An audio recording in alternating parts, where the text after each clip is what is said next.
Hello and welcome back. Today we are taking on, well, the heavyweight champion of travel destinations. We aren't just going to a city, we are going to the city. We are talking about Paris. The city of light, the city of love, the capital of fashion. And if you believe the stereotypes, the capital of waiting in line and getting the side eye from waiters. Which is exactly what we need to address, because when you look at the sheer numbers, I think it's something like 45 million tourists a year. It's actually kind of terrifying. It's the most visited tourist destination on the planet. And with that kind of volume, it's so easy to have a terrible cliché experience where you see nothing but the back of someone's head at the Mona Lisa. Right. That is the danger of Paris. It's a city that everyone thinks they know from movies and Instagram, but it's actually a very complex, very dense urban machine. You've got 2.2 million people just in the center, squeezed into a pretty small area. So our mission today is pretty clear then. We want to strip away that Emily in Paris filter and look at how the city actually works. We want to give you the operating manual from the weird snail layout to the specific magic words that stop locals from, hating you. Exactly. We're going to decode the history that explains why the streets look the way they do, break down the neighborhoods so you aren't just wandering aimlessly, and finally, get into the survival guide, transport, scams, and the crucial etiquette of the bonjour. Let's start with the vibe and the history, because Paris hasn't always been this grand, open city of boulevards, has it? I mean, when I picture medieval Europe, I picture dark, narrow, winding alleys. Paris feels wide open. It absolutely wasn't always that way. If you went back to the very beginning, Paris was just a tiny settlement on an island, the Ile de la Cité. That's where Notre Dame is. That's the one, the little boat-shaped islands in the middle of the Seine. Yeah. A Celtic tribe called the Parisi set up shop there, and then the Romans came in around 52 BCE and called it Lutetia. And why the island specifically? Defense. It's a natural moat. But as the city grew over centuries, through the Franks, the Capetian kings, it became exactly what you described, a dense medieval maze. It was crowded, it smelled terrible, and the streets were so narrow you couldn't get sunlight at street level. Okay, so how did we get from that dark, smelly maze to the Paris we see today? All those massive uniform avenues and cream-colored stone buildings. Enter Baron Haussmann. In the mid-19th century, Napoleon III decided the city was just unlivable. He hired Haussmann to essentially gut the city. And this is where it gets really interesting. Haussmann didn't just widen the streets to make them pretty. He did it for control. Control? You mean like military control? Exactly. Paris had a long history of revolutions. In those narrow medieval streets, rebels could easily throw up barricades and block the army. Right, I see. By tearing down the old neighborhoods and building these huge, wide boulevards, Haussmann did two things. He brought in air and light to improve sanitation, sure, but he also created straight lines of sight for cannons and plenty of room for troops to march. That is a wild aha moment. The romantic boulevards we love strolling down were literally designed to stop people from building barricades. It's practical beauty. And that whole era, they call it the Belle Époque, also gave us the other icons we associate with the City of Light, like the first electric streetlights and the metro system. Speaking of history, there is one story that always just blows my mind about why Paris is even still standing at all. Because if you look at London or Berlin, they were flattened in World War II. Paris looks pristine. It came incredibly close.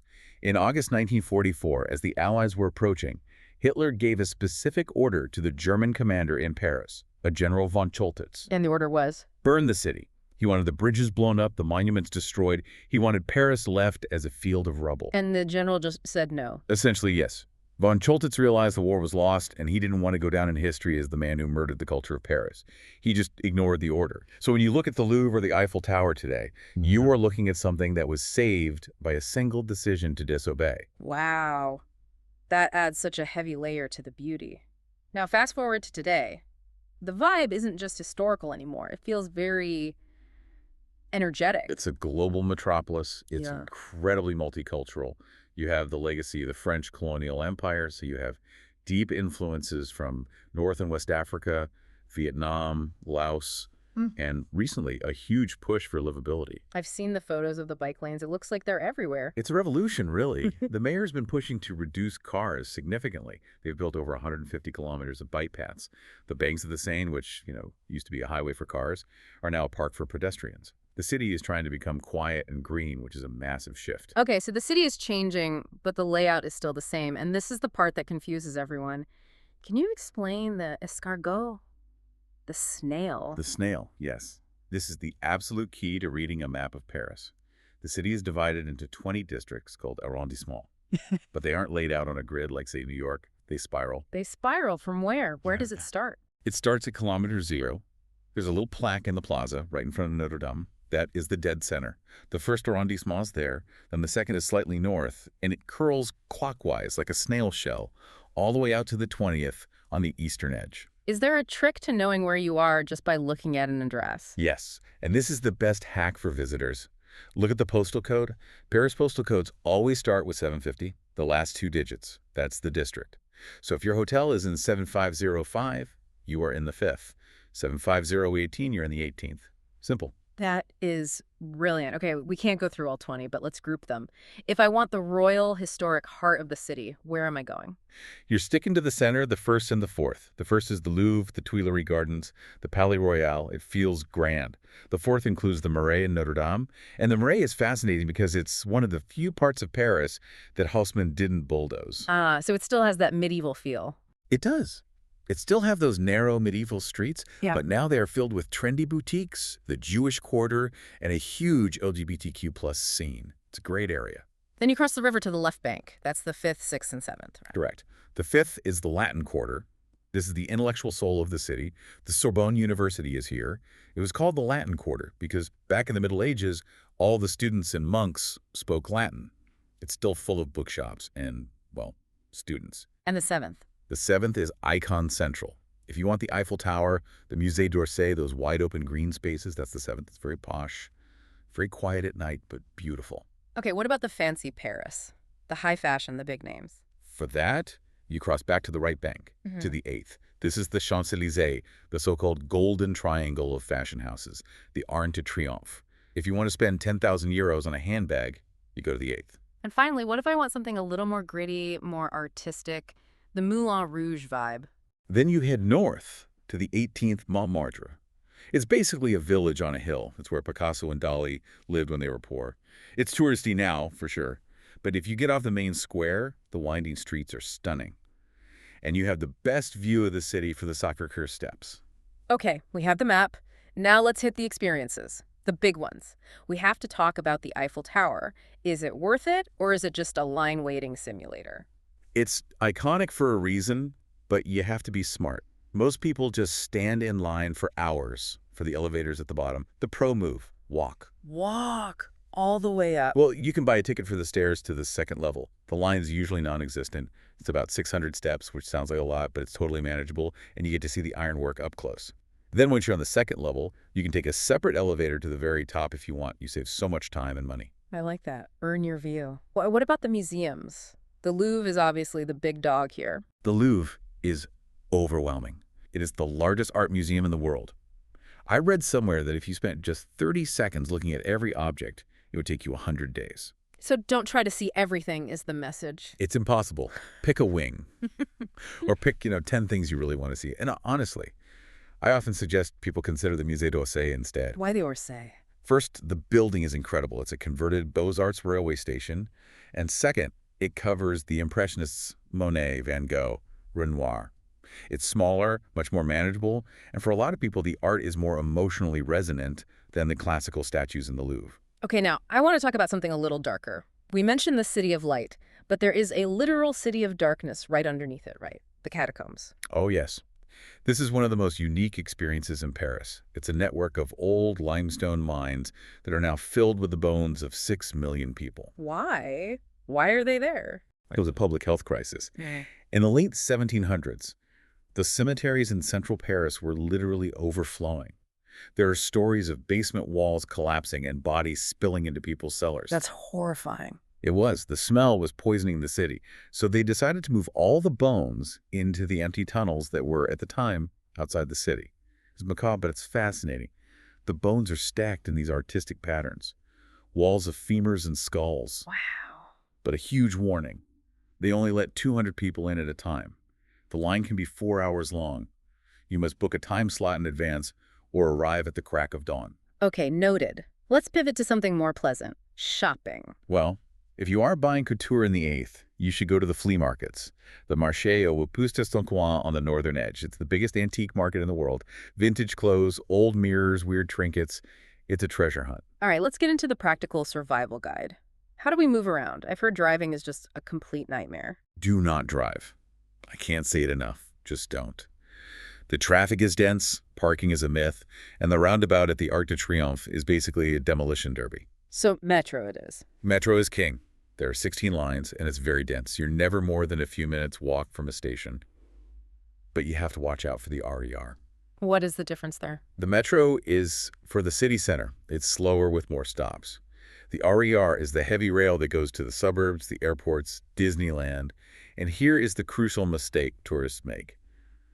They throw away their ticket once they get through the turnstile. Why is that bad? On the RER, you need your ticket to exit the station at your destination. If you don't have it, you are literally trapped behind the gates, and the fine is hefty. Keep that little piece of paper until you are standing on the street. Good tip. What about getting in from the airport? This is where people get scammed the most, I feel. Yes. From Charles de Gaulle, or Orly, if you take a taxi, ignore the meter. There are flat rates mandated by the government. What are the rates? From CDG, it's 53 to the right bank, 58 euro to the left bank. Drivers might try to say, oh, traffic is bad, or it's Sunday to charge you more. Do not accept it. It is a flat rate. Just point to the sticker in the window. Now, maybe the most important part of this whole deep dive, the etiquette. We need to talk about the rude Parisian. Is it true? It is mostly a misunderstanding of the social contract. I mean, in the US or UK, the customer is king. In France, the customer is a guest. And the most important rule, the one thing that will determine if you have a good trip or a bad trip, is the bonjour. It sounds so simple, just saying hello. It's not just hello. It is an acknowledgement of existence. If you walk into a shop and just start browsing, or you walk up to an information desk and ask, where's the train? Yeah, you're treating that person like a vending machine. And to a French person, that is incredibly aggressive and rude. So you have to reset the relationship first. Every single interaction. You walk in, you make eye contact, and you say, bonjour, madame, or bonjour, monsieur. You wait for them to say it back. Then you are a human being, and they will help you. If you skip this step, you will get the cold shoulder 100% of the time. And if I need help, I probably don't speak French. Is there a way to ask without being annoying? There is a magic phrase. Yeah. It's a bit of a mouthful, but if you can learn it, it just opens doors. Okay, let's hear it. Excusez-moi de vous déranger. Auriez-vous la gentillesse de m'aider?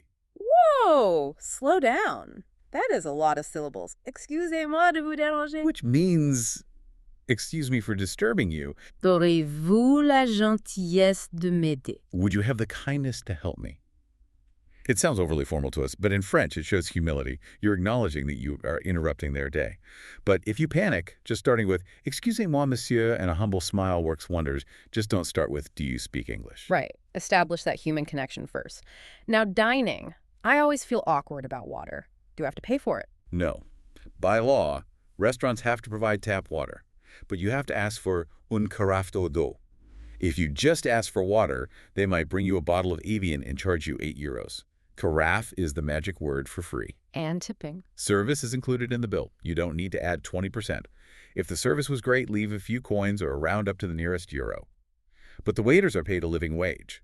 Also, don't panic if they don't bring the check. This is the other complaint I always hear. The waiter ignored me for an hour. In France, a meal is a private event. The waiter is respecting your privacy. If they drop the check on your table without you asking, they are rushing you, which is rude. They will wait until you signal them. You have to wave and say, l'addition, s'il vous plaît.